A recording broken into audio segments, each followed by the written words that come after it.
गोंडा की शान, गोंडा के स्वाभिमान स्वर्गीय पंडित सिंह। आपको कोई भूल नहीं सकता, आपको कोई भूल नहीं सकता। आपने गोंडा को संवारने का काम किया है।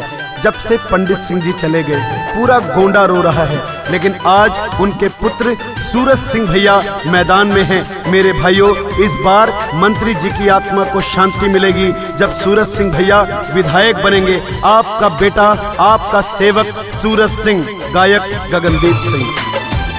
जहिया से चाल गईले छोड़ के पंडित सिंह, जहिया से चाल गईले छोड़ के पंडित सिंह, गोंडा भइले सुनसान हो।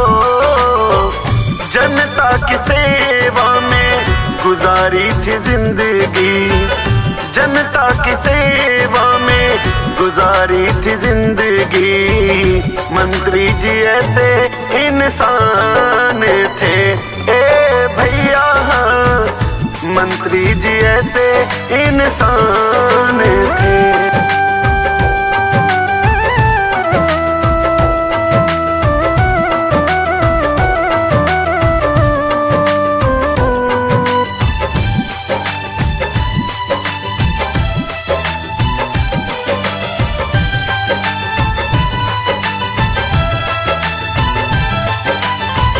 दुखियों गरीबों के आप थे सहाई, निर्बल गरीबों की लड़ते लड़ाई।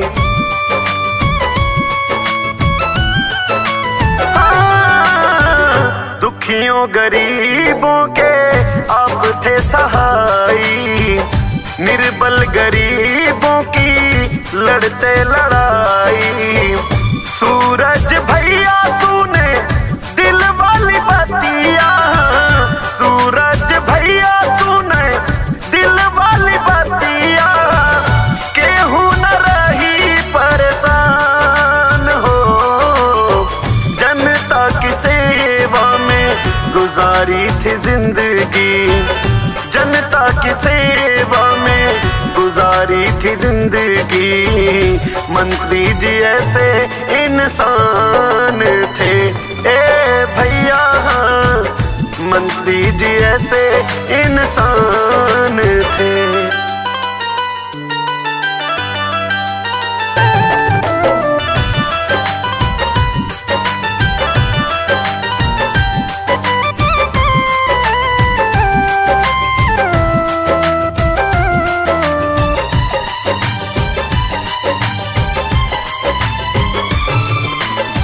पंडित सिंह भैया का यही था सपना, पढ़े लिखे आगे बढ़े गांव घर अपना।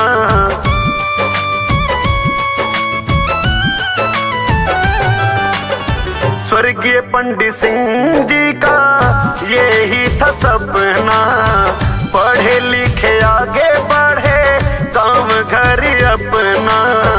सबको समझते थे अपना करीबी, सबको समझते थे अपना करीबी, सबके लिए थे कुर्बान हो।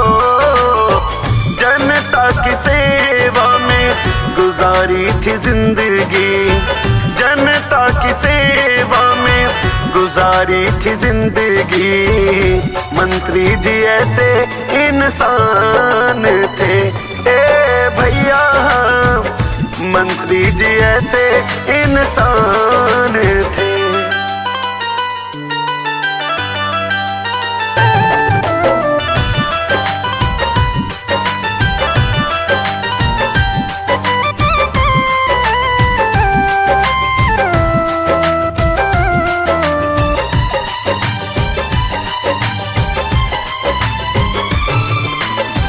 पिताजी के आदर्शों पे सूरज भैया चल रहे हैं, धीरे धीरे गोंडा की किस्मत बदल रहे हैं।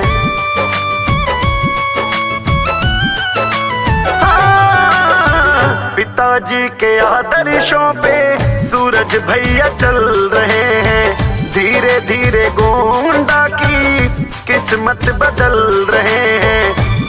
की हो चाचा चाची बनैहा विधायक, अब की हो काका काकी बनैहा विधायक, पूरा करी है सबका अरमान हो। जनता की सेवा में गुजारी थी जिंदगी, जनता की सेवा में गुजारी थी जिंदगी, मंत्री जी ऐसे इंसान थे ए भैया, मंत्री जी ऐसे इंसान थे।